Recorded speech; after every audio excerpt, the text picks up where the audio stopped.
Soulbound by Nicholas Woode-Smith, performed by Anna Capraro and Scott Miller, produced by Sentinel Creatives.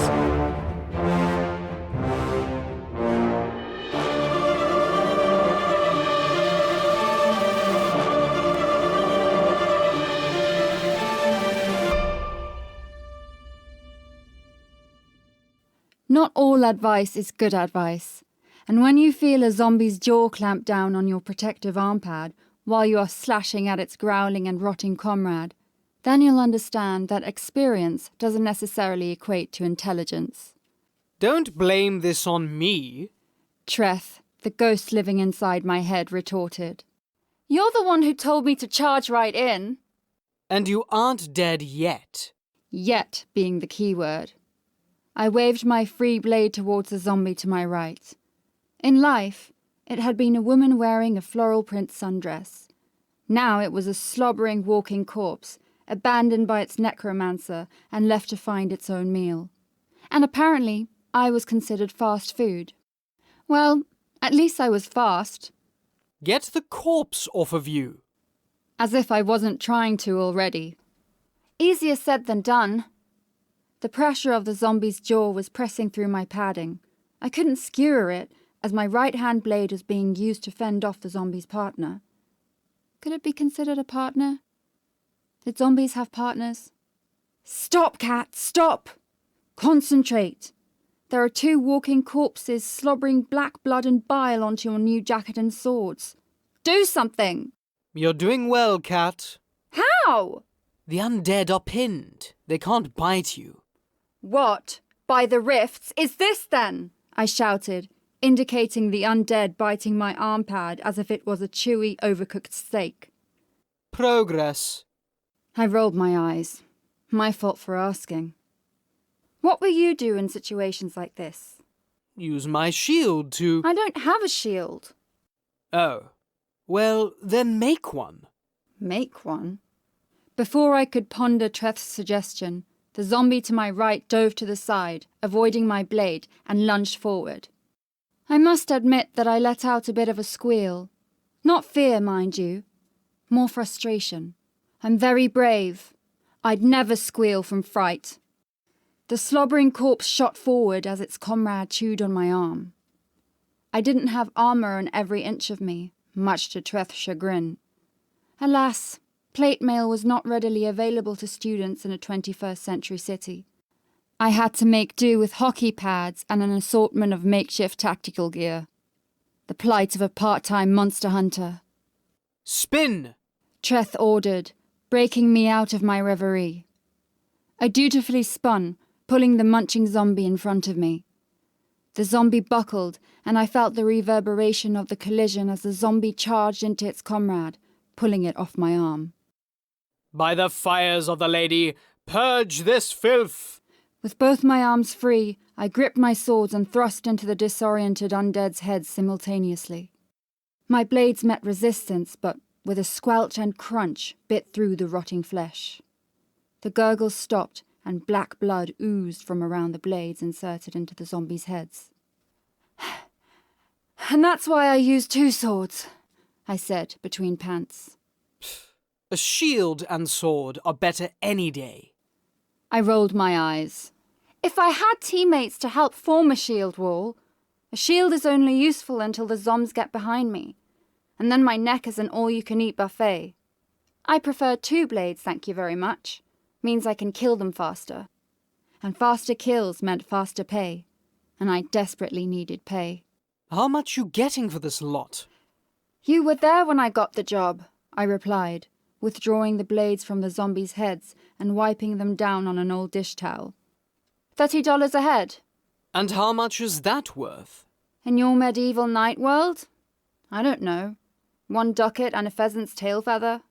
What's a ducat? What type of medieval world did you come from? Florins, then. I know you find this hard to believe, but other worlds do use different currencies. He seldom spoke about his own world, except to correct me. We used gold coins called sovereigns, sovs for short. Well, then this is probably worth some shavings of 1 sov. I felt Treth frown. I couldn't see him, but I could often sense his expression internally. I like to imagine a brawny medieval knight wearing full plate and carrying a long sword. But when he nagged me, as he often did, I couldn't help but picture a fishwife waving a trout at me. Why are we working for so little pay? Because unlike you, Mr. Ghosty, I need to eat. I know, but shouldn't purging the undead be worth more? It was my turn to frown as I considered the previously ravenous corpses at my feet. Zombies were a plague on Hope City, but so were goblins, and vampires, and trolls, and orcs, and evil spirits, and demons, and you get the picture. After the vortex opened decades ago, monsters and magic came to infest this world. Since then, we'd adapted. But the monsters and magic never really went away. Many governments were unable to cope. So, they turned to private citizens, and monster hunters were born. I was one of Hope City's monster hunters, and while I thought myself adequate at it, it was not something to be proud of. Anyone could go and slay monsters. Just get a sharp stick or a gun if you could go through the council's stringent licensing process, and then go stab spooky and hungry beasts for a living. That was what I was doing. But I was doing it while attempting my first year of university. At least my course of study was thematic. Undead studies. Well, I was going to do that regardless of if I became a monster hunter or not. Like an arachnophobe may learn about spiders to overcome their fear, I did the same with the undead. But, I must admit, stabbing them helped allay my fears much more than learning about them. This paycheck means much more than just some more ramen. It's the final bit of cash I need to move out. Tell me again why we're moving out. Trudy gets a bit irritating, but Shawnee is a wonderful lady. Trudy is my best friend, I retorted, feeling the need to defend my friend despite Treth kinda having a point. I loved Trudy, but she could get a bit naggy. Kinda like Treth, actually. Then why are we moving out? I squatted down and withdrew a carving knife, examining the zombie's neck. I sighed. Because I need some space to breathe. It was all well and good living there when the jobs were rare, but these days I'm arriving home almost always after 4 a.m., covered in blood. It's unfair on them. They aren't my real parents. I'm imposing on them. They haven't complained. Well, except Trudy, but... She's concerned for me. She has a point. But we can both agree that I can't stop. Monster hunting is too important. The crusade, as you call it. I felt Treth nod his wordless assent. This was a topic about which I knew he stood firmly. The crusade came before all else. I carved the zombie's head off, letting black necro blood ooze all over the concrete. My bloody work done, I sheathed the carving knife and put both heads in a plastic shopping bag. I had slain the zombies in an alley in Claremont, a growing business district in the heart of Hope City. A veritable concrete jungle dotted with magical corporate offices, rune fields to encourage wayline growth, and unicorn parks, which Trudy detested. She had an odd hatred of unicorns, called them horse wannabes. I arrived at a lock gate and chain link fence. The owners of the establishment had managed to lock the zombies in the alley before calling me to finish them off. This is how most of my jobs went. Cops were too busy eating donuts and were too afraid of some black blood to answer the call-out. And Puretide, the major anti-undead monster hunting agency, was too expensive for just 2 zombies. So, shopkeepers, homeowners, and Good Samaritans hired me, a part-time monster hunter. I rattled on the fence until a security guard arrived. I raised the bag. It was dripping ooze through some holes at the bottom. The guard's face paled and he gagged. He opened the gate and beat a hasty retreat. Why do you always insist on showing them the heads? Because I don't want to have to take them all the way to the scene to confirm the kill. This saves me time. Such a paragon of efficiency you are. I snorted in amusement. I carried the heads to the shop's entrance. It was a butchery, which explained why the zombies had been trying to get in. If I cared enough, I'd probably be able to find some discarded meat in the back which had drawn the corpses. But that wasn't my problem. More morons attracting zombies to their shops meant more jobs for me.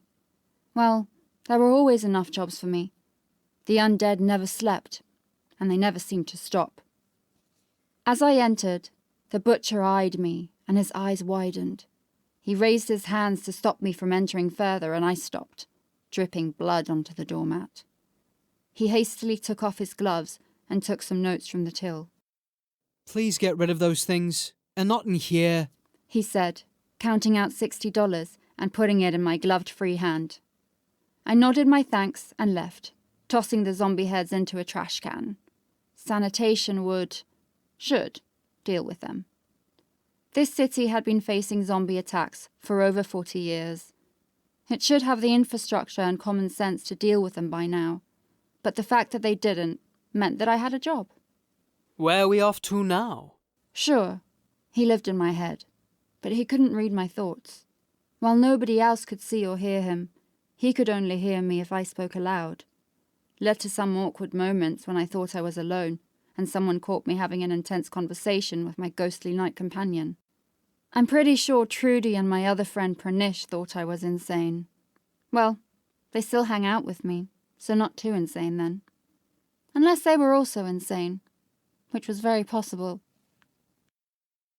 Trudy had been dressing up like a vampire or witch since she was 14, and Pranish was a sorcerer with ice powers, obsessed with using all types of magic other than those he was born with. We're heading to the new apartment, to meet the landlady and pay her up front. She sounded a bit paranoid about me paying her digitally. Said gremlins might interrupt the transfer. Gremlins can't enter computers. They can only mess with electrical currents. I know, but she insisted. And who am I, a new tenant, to deny my new landlady? Claremont was a short drive away from the area of my new apartment, Rondebosch. My new digs were a few minutes' walk away from campus, which made my morning commute much easier. I was also getting it for a bargain price. I was extremely lucky finding it, even if the lady over the phone asked if I was a ghoul before agreeing for us to meet.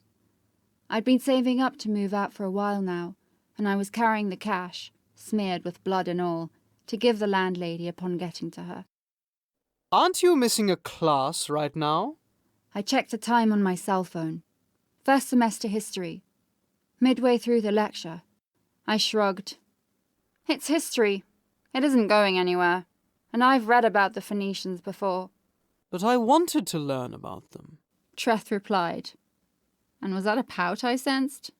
Alas, Treth of Concord, we are to meet with the Baroness of our new estate. History can be caught up. A real estate deal as good as this one should not be missed. I arrived at the bus station alongside a group of businessmen wearing rune-covered ties. They worked for a magic-corps, probably wizards. While sorcerers had ingrained magic and could incant without the need for spells, wizards relied on the use of primordial and powerful spell words to channel magic from magical trails of energy called way lines, emanating from the vortex all the way up in Siberia. Hope City had pretty good way lines considering its distance from Siberia. It had Table Mountain to thank for that. Well, not the mountain itself. While it was a wonderfully magnificent mountain, all Hope City inhabitants agreed, it was what the mountain housed that attracted the way lines. The titan under the mountain, Adamastor, a primordial titan asleep under Table Mountain. Kept asleep by a veritable army of mages backed by the Titan cult, who simultaneously worshipped and feared Adamastor. They feared his wrath and prayed for his slumber to continue, for if he awoke, the city would be doomed, if not the world. Yeah, Hope City sure was fun. The bus stopped in Rondebosch, a few minutes' walk away from the new apartment. Convenient. The landlady sounded a bit highly strung, Treth commented, now that we were alone on the street and I could respond without looking completely loony. The other passengers on the bus had already been looking askance at me because of my swords and bloodied boots. If I started muttering to myself, they'd probably stop the bus outside a purifier's office and throw me in with the other demon touched. The rest of the walk was quiet, if not for the drone of cars whizzing past. Eventually, I arrived at my new apartment block. It was a whitewashed multi-story flat, towered over by Magicorp buildings. The old abandoned train tracks were right next to it. It had a nice lawn at least. Well, that didn't really matter. I examined the outside of the apartment and stopped at a sign. "Enter at your own risk," I read aloud. "Evil spirits about. We accept no responsibility for possessions or death by monsters on these premises." I repressed snorting in half amusement and half concern. I guess we now know why the place was so cheap. I doubt it. Seems paranoid. For one, evil spirits can't possess people. Except for you, maybe. I'm not evil. I grinned. Just what an evil spirit would say. Before Treth could argue, I saw a face appear between the curtains on the bottom floor. They closed hastily, and I heard a door open. I made my way up the path to the apartment entrance, to be met by a dark-skinned lady with an impressive girth and colourful dress covered with nguni patterns. She opened her mouth into an honest smile, filled with white teeth. I couldn't help but smile back. "Miss Drummond?" she asked. Her accent was Zulu, a rare accent in Hope City, as the Zulu Empire was next door and often at war with the State of Good Hope. But the law of Hope City guaranteed the rights of all its residents, even if they were from a nation that was constantly warring across the border. "Yes, I'm here about the flat." The lady offered her hand. "You can call me Mrs. Ndlovu. I'm the landlady. We spoke via text message." "Is the flat still available?" I asked, accepting her handshake. "Of course. Right this way." I followed her up the stairway. Despite her girth, she was making impressive time. Or maybe I was just tuckered out after my job with the Zoms. "You came from a job? You said you were a monster hunter." "Yep. I specialize in undead slaying." She didn't sound too impressed. Or was that skepticism? I thought the 2 swords and bloody boots would be evidence enough. Should I have brought the heads? Rule of thumb. Always bring the heads. Mrs. Ndlovu stopped outside a door and I paused behind her, fidgeting with some lint inside my jean pockets. She fiddled with the keys and then opened the door. The room was cool inside, unopened for a while, and free of living creatures to give it an unpleasant mugginess. It was a pleasure in this summer heat. "Bathroom to the left, small bedroom to the right. As you can see, a kitchenette overlooking a cozy living room." It was more than I ever expected for what I was paying. "It's..." "No, Kat. Play hardball. You've haggled before. Don't show the Salah how keen you are." "Perfect." Drat. Mrs. Ndlovu showed me the bathroom, equipped with shower, toilet and basin, as well as a small bedroom with barely enough space for a bed and closet. The kitchenette was unequipped, and I'd need to buy my own appliances. But I just need a kettle for ramen in the meanwhile. I felt Treth's interest. He also liked it. That was good. We were roommates after all. "So, Miss Drummond, are you interested?" "Yes," I said, too suddenly and just a bit too loudly. Mrs. Ndlovu's smile had disappeared. "There's some things I have to confirm first. Are you a vampire?" That took me aback. No. You saw me out in the sun." Mrs. Ndlovu nodded and continued. "How about a ghost?" "Ghosts can't talk to the living often, only repeat a semblance of their final moments. I felt like I was being tested for my general monster knowledge." "Undead?" "I'm not trying to eat you." "Well, then, demon?" "Do I look like a demon?" Mrs. Ndlovu eyed me up and down. A smile broke across her face. "No. Which means that this apartment is now yours. Well, after you pay the deposit and sign the indemnity." "Indemnity?" "Because of the evil spirits.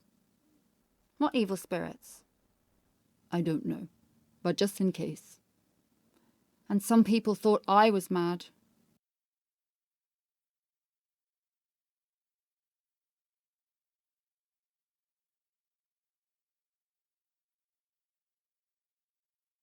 I still don't know why you want to move. She was wearing black lipstick today.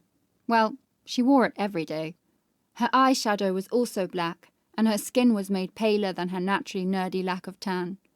She really did look like a vampire, or a corpse's bride. She loved the goth get-up, and I hardly knew her without it. I'd be friends with Trudy since we were both 6 years old. Our parents had been fast friends, and us even faster. When I needed a place to live and foster parents after my parents were killed by necromancer, the logical place to live was with them. Especially seeing that my aunt lived in New Zealand trying to stop a war from breaking out between Anzac and the Centauri elves. Again. We've been through this, I sighed, taking some of my textbooks out of a box and putting it on a shelf.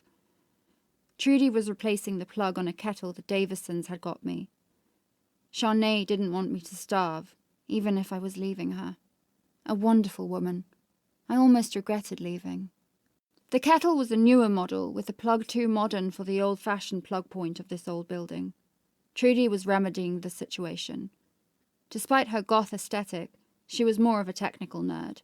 She was studying computer science with our mutual friend Pranish, and had taken apart at least 3 of her gaming consoles when we were younger, and put them back together, just because she could.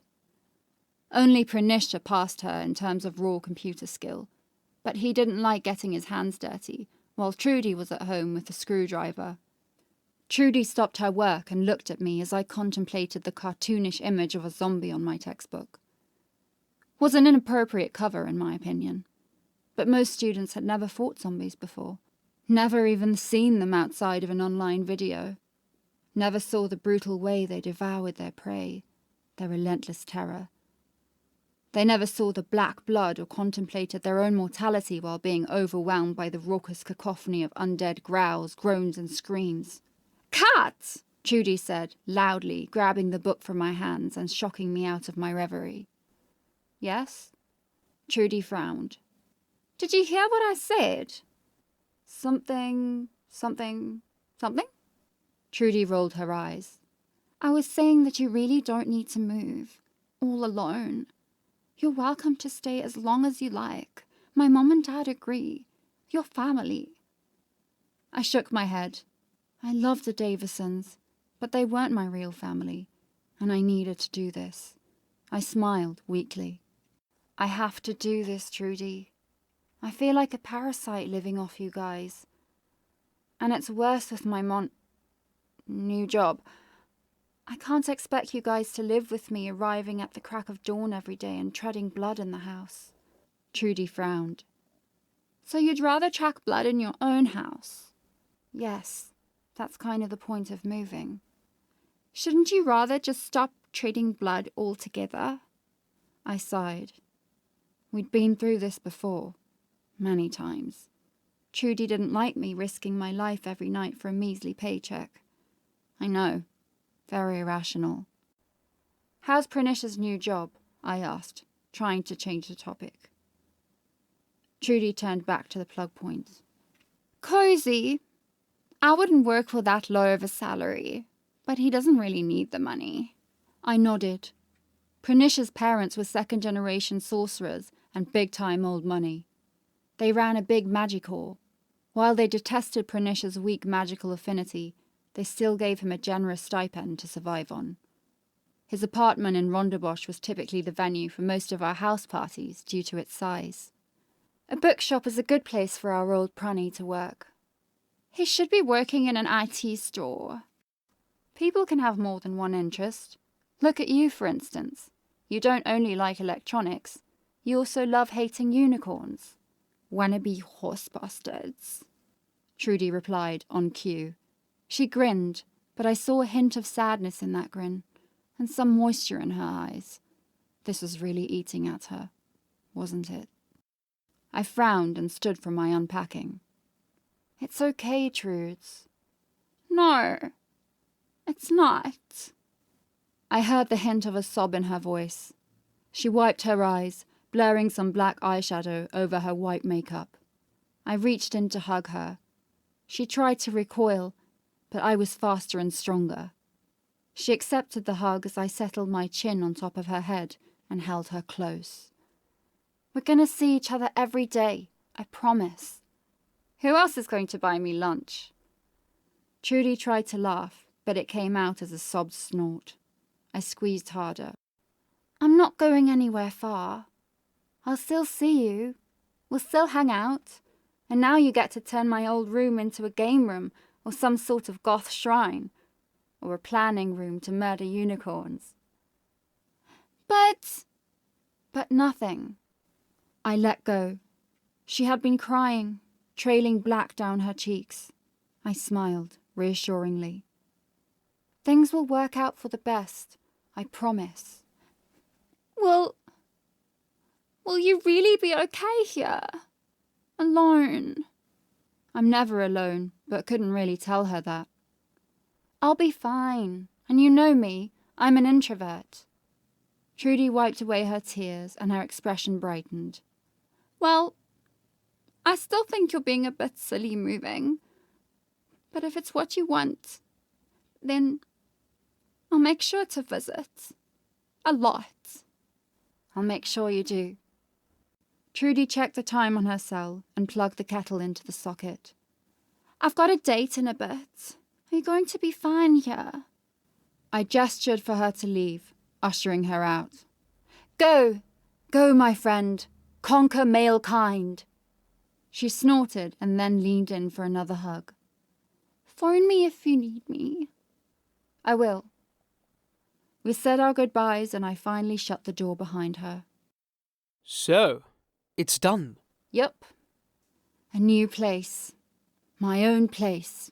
Well, Treth's and my place. I frowned. Maybe Trudy was right. It was a bit lonely. Maybe this was a mistake. Really? I like it. A warrior needs solitude to ponder the meaning of his or her crusade. With peace, you can find more time for meditation and training. The path to becoming a true warrior is seclusion and contemplation. I didn't reply. I returned to the books and continued shelving them. The kettle started to boil.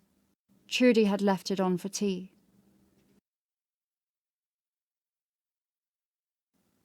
It was to be expected that I would be a bit uncomfortable in my new apartment. I struggled to sleep the first night. It didn't help that I got an SMS from a regular client that a nightkin was tormenting her dog. Again. Nightkin loved messing with Jack Russells. I didn't blame them. The yappy dogs probably pierced the flaming monkey demon thing's hypersensitive eardrums. I slew the nightkin, delivered the head, got paid, and went back to bed. But still, I couldn't sleep. I'd been living with the Davisons since primary school. After my parents died and my aunt had moved back to New Zealand, the Davisons gave me a home. Now I was in first-year university. It was about time I stopped leeching off them and got my own place. Would still take some getting used to. I arrived the following morning on campus exhausted. I slept through undead studies.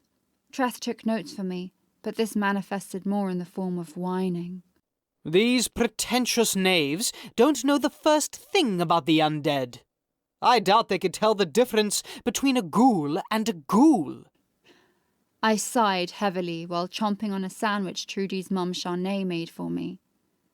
Trudy and Pranish had to leave lunch early, so I was eating underneath a tree near the lecture building, blessedly far away from other people who could hear me speaking to myself.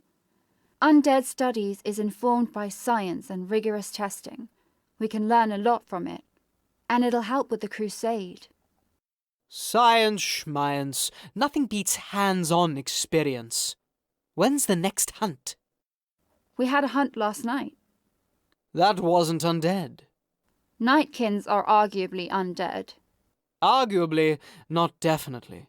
So, when we hunting real undead? The crusade must continue. At least I had my own naggy assistant to make sure I didn't grow lazy. I'll put up some notices at the shop after class. And go on patrol? I considered it, but still felt the ache in my arm from where the zombie tried to bite me. Nah, let's not go chasing monsters until we really have to. I felt Treth's palpable disappointment, but it was my body, so I was in charge. I walked home after class carrying a bundle of printed-out notices to put up at the local grocery stores. I was on the Monster Slayer app where people could find me, but my reputation points weren't that high, so I relied on a lot of business through advertising. I stapled up the notices at the grocery store, smiled at the kindly old man who managed the place, and then walked home. It was late afternoon, but the sun would stay up for quite a while longer. Benefit of summer. At least it meant, by early evening, hunts would be illuminated. Ramen for dinner? I stopped in my tracks, almost to my apartment. I could see the top of the building looming over some of its neighbours. Flaming hellspawn! Forgot about dinner. I looked at the apartment, considering my stomach. It panged as if giving an order. I turned around on my heels to go back to the store and saw Mrs. Ndlovu walking down the street, coming my way. "Hi there, dearie," she said, smiling. It seemed that now that I wasn't a suspected monster, she was nothing but pleasant. "Hi, Mrs. Ndlovu." I smiled, despite my irritation at myself. I'd just been at the store. I could remember how many slices I'd used to kill the nightkin. 3 slices and a stab. But I couldn't remember to feed myself. Bad cat. "Heading out?" I nodded. "Watch out. There are some undead mutts roaming the area. Whole pack of them." "I'll be careful," I said, not intending to be careful. Mrs. Ndlovu's track record on monster sightings was less than stellar. I bid Mrs. Ndlovu farewell and continued to the shop. We should go tracking those dogs. They can't infect humans, but the local wildlife is in danger. I doubt there are any dogs. Mrs. Ndlovu seems nice and all, but I think she may be delusional. Those dogs, if they exist at all, are probably just some mangy mutts. Should call SPCA. If you say so. Was that disappointment in my ghostly companion's voice? The aim of the game is fewer undead, Treth. Don't get so disenchanted when there's nothing to kill. This world would be a better place if there were no monsters. That would put you out of a job. I shrugged. But that's never going to happen, so my job security is assured. I strolled up the street. May as well enjoy the trip. New neighbourhood. Good to survey my surroundings.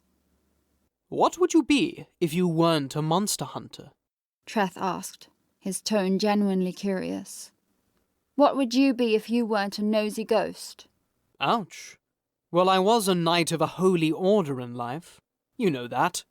And if you couldn't have been that? I felt Treth's presence grow dark, darker, as if he was contemplating something he hadn't contemplated in an age, and for good reason. I'm sorry, Treth. I made jabs at my companion, but I actually did like him. He'd saved my life, after all. No, Kat, it's fine. But I try not to think about what my life would have been like if the Order of Albine hadn't found me. I think I would have gone down a darker path. You, Mr. Goody Two-Shoes. Dark. The villains would fire you for being a buzzkill. Well, thanks. But I wasn't always like this. Now, your turn. I grimaced. But fair was fair.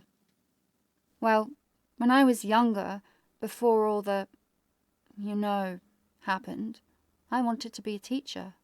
You hate kids. No, I don't. I love kids. Why do you never talk to them then? I frowned. Why?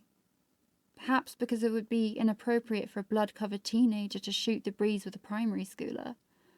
And perhaps swords were not a good prop for a babysitter. I tried working with kids, but then you came along and things changed. Zombies are my classroom now, and I teach them the meaning of pain. Zombies don't feel pain. Thanks for ruining my epic monologue, Mr. Treth. I felt Treth bite down on a retort as we both noticed the same thing. A wire mesh fence that had been perfectly erect when we had walked down this road earlier was now lying pressed to the ground, some of its supports ripped up from the soil. There were no cars, wrecked or otherwise, nearby.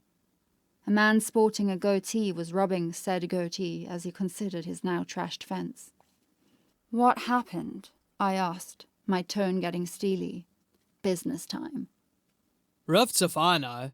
Just got home to find this goddamn fence ruining my lawn. I glanced at his lawn, dry and dead, and wondered if the fence could have actually made it any worse. "Having a neighbourly feud?" He looked at me like I was crazy, but something in my gaze must have given him second thoughts. No, not that. Well, I don't think so. He glared at an open window across the street. I stepped forward and squatted down by the wire fence. It was a flimsy design, more for boundary designation than security.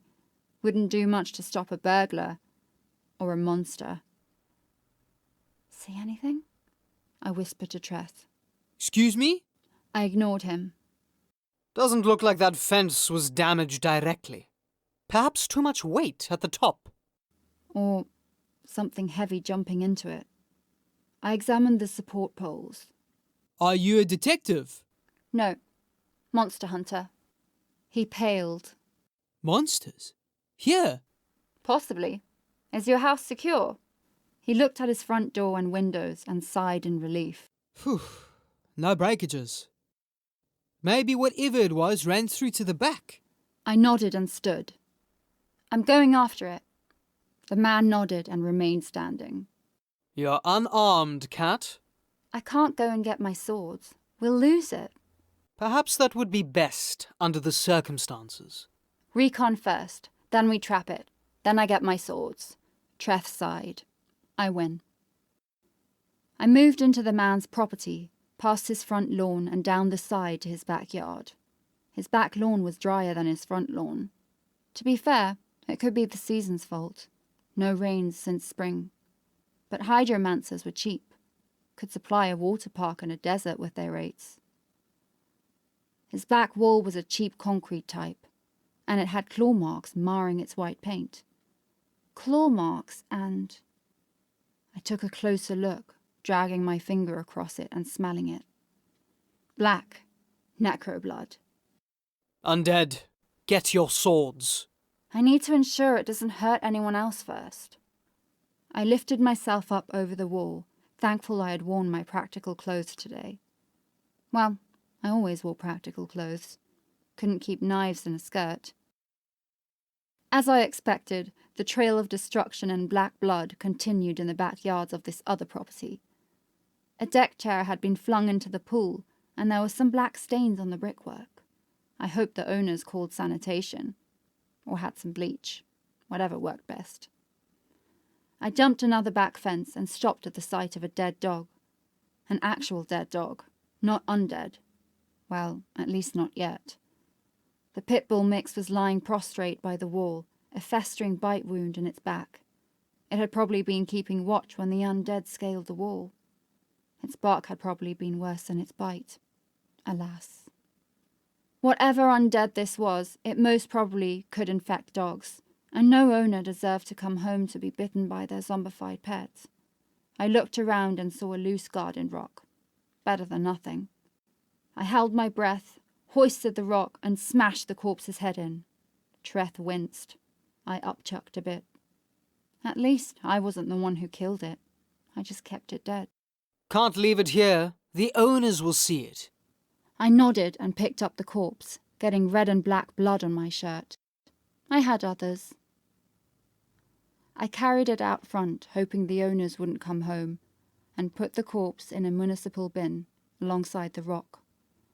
I vomited just a little bit on the side of the bin, and then turned back. Now, the only evidence would be the blood and guts in the backyard. Better than coming home and finding your dog trying to gnaw on you. I like dogs. I wasn't too much a fan of them, but nobody deserved to have their dogs go like this. I clenched my fists. I'd make the culprit pay. I renewed the trail, jumping the fence. I must say that a lot of these backyards were really excellent. Some not so much. Eventually, I jumped a wall and arrived in a street. A courier eyed me up the wrong way, but my glare convinced him that asking questions was not the right thing to do. Treth looked around as I did the same. The courier discarded his package through a mail slot and left on his bike. He didn't want anything to do with what this mad woman was going to do. I didn't blame him. Do you hear that? Traffic. No, focus. I shut my eyes and listened carefully. Squeaking. No. Mewing. Meowing. Dogs I was not too keen on. Too many undead mutts in my time. But cats I liked. Weapon? Metal fence post. Remind me to return it after we're done. I ripped the metal fence post from the soil. Shoddy job, and held it like a club. You should get a mace. Too slow. But maybe I should. Would help against the bulkier undead variety. I followed the meowling. It grew in pitch and desperation, but it continued, which meant I was not too late. The sound was coming from just around this corner. I expected to see the undead looming over its prey and steeled myself. My weapon was not ideal, but the crusade was too important to just go running home. I dove around the corner, rearing my club back for a brutal swing, and stopped. Sitting in a cul-de-sac, emaciated, hair on end and ears flat, was a black and white tuxedo cat, meowing its little heart out. I lowered my improvised weapon and walked carefully towards it. Careful, cat. Could be undead. Shut up, Treth. You know as well as I do that the undead don't meow. I lowered myself as I approached. The cat stopped meowing and looked at me fixedly. I'm nice, I said to it. Treth snorted. He disagreed. The cat recoiled slightly. I slowly put the club on the ground and lowered myself to my knees, making that weird pss pss pss sound. The cat looked at me askance, but didn't retreat as I got closer. I offered my hand, and the cat sniffed me, and then began purring, deeply. My heart jumped for joy. I stroked the cat behind the ears, and then under its chin. You're a wonderful boy. Where's your owner? I checked for a collar. None. And he looked starved. If he did have an owner, then I'd want to pay them a visit, and I'd have my swords on me then. Well, what's your name, little guy? I can't call you Cat. That'd get confusing. The cat curled his way onto my lap and started kneading my jeans. How about Alex? Cat? I ignored him until Alex's fur went on end, and I looked up.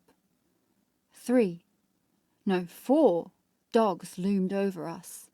They were growling, slobbering, and dripping black ooze onto the concrete. Seemed Mrs. Novu was right. Alex hissed, but this wasn't a fight he could win.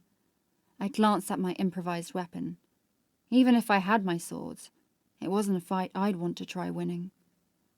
The undead mutts were emaciated, but that didn't fool me. Less flesh on the bone meant undead could move quicker. Without it, the skeletal, rotting corpses could dodge and weave faster than I could keep up. But perhaps if I had a head start. Come here, Alex, I murmured, lifting Alex up. He didn't protest. Good cat. Much more rational than I was. I scooped him up in 2 arms. You can't fight like that, Treth said, his voice growing genuinely worried. I'm not planning to. The lead mutt, which I assumed was the leader based on the height of its bony shoulder blades, approached, growling hollowly and slobbering blood onto the concrete. Well, whatever you're going to do, do it. I glanced at the metal fence post, lying just a foot away. My hands were full. The mutts were fanning out. They may be undead, but their living animal brain was still functioning. They still hunted like their living brethren, just with no remorse, pure malice. pure hunger. I heard distant traffic. Such a contrast. The cacophony of modern life contrasted with these slobbering beasts from a world of magic. Well, that was life in Hope City. I kicked the metal post towards the dogs, bonking one on the nose. I winced as Alex dug his claws into me, but was glad he didn't try to jump off. I took off running. Hopefully that would be enough of a head start. The smell of rotting dog flesh right behind me told me otherwise. But just in case it wasn't, Treth reminded me. On your heels. I spun, clutching Alex close to my chest, and delivered a kick to the hound's jaw, hearing a snap. Its comrades recoiled, giving me time to run. I didn't know where I was. New neighborhood.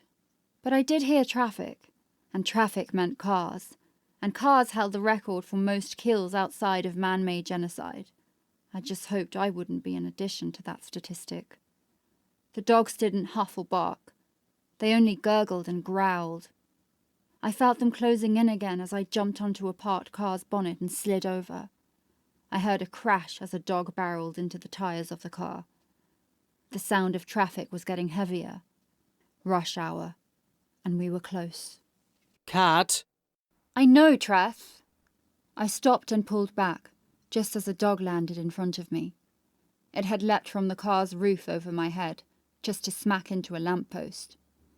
That'd daze it for maybe 0 seconds. Yep, it was back up. And I was out of there.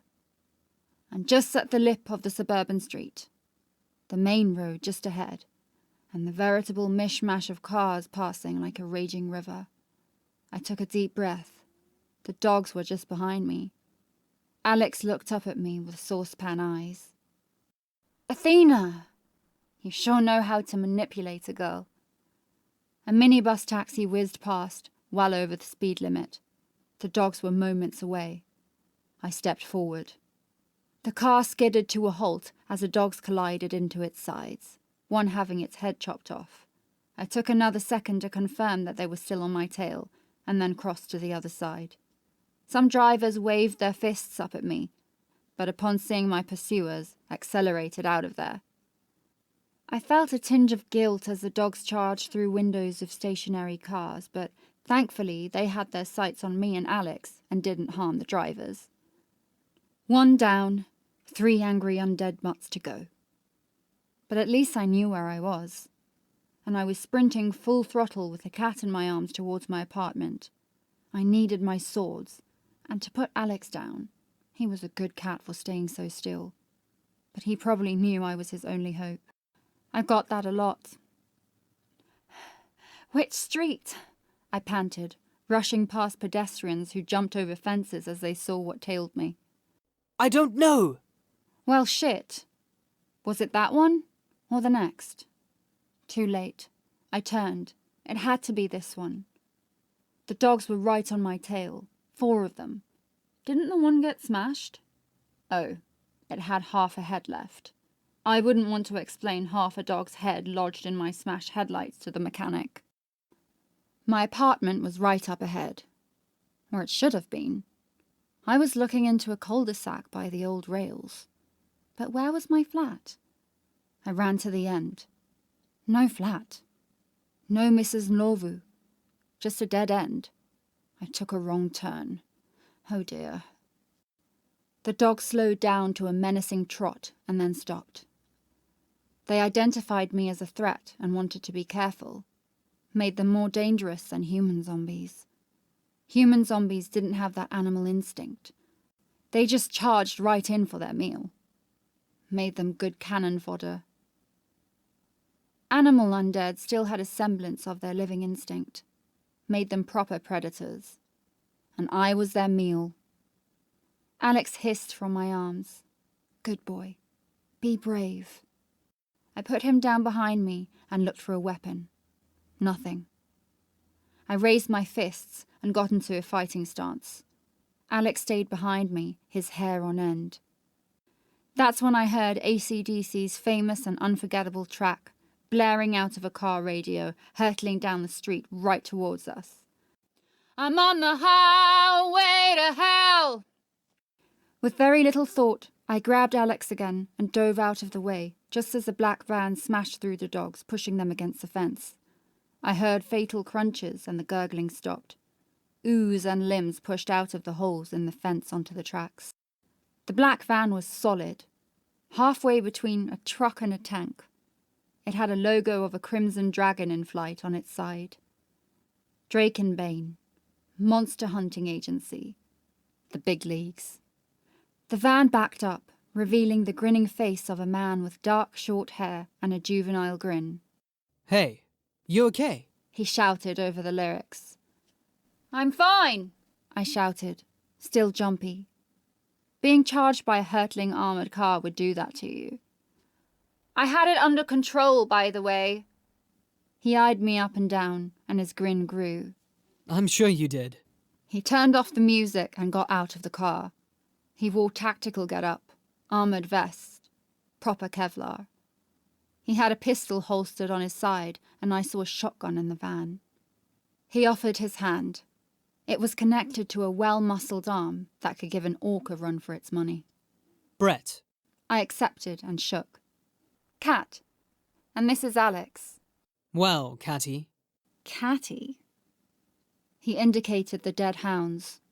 If you can survive a pack of mutts unarmed, then you can definitely handle yourself. You ever think about monster hunting? I'm registered on the Monster Slayer app. Really? His eyes lit up. I nodded, sceptical. I didn't like agency muscleheads. They were competition. They also tended to not take a teenage girl seriously in this industry. You should sign up to Drake and Bane, he said, taking me by surprise. I'm fine, thanks. I prefer working freelance.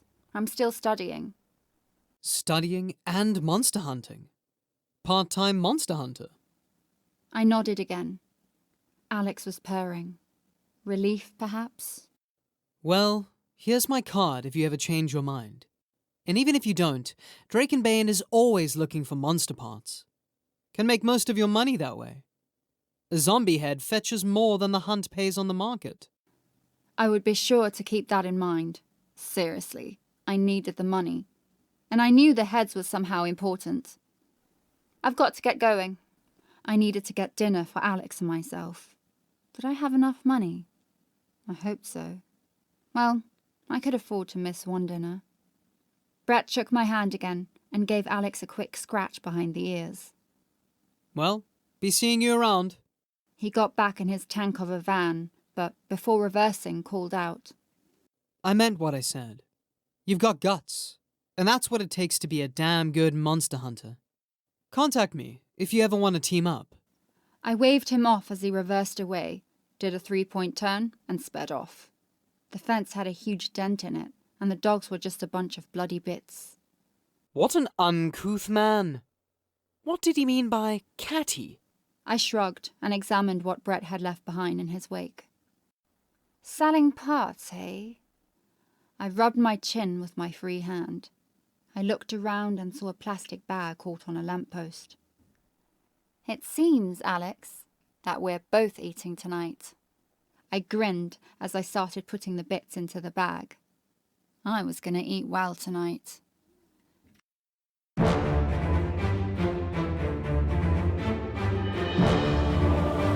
You've been listening to Soulbound by Nicholas Woode-Smith, performed by Anna Capraro and Scott Miller, produced by Sentinel Creatives.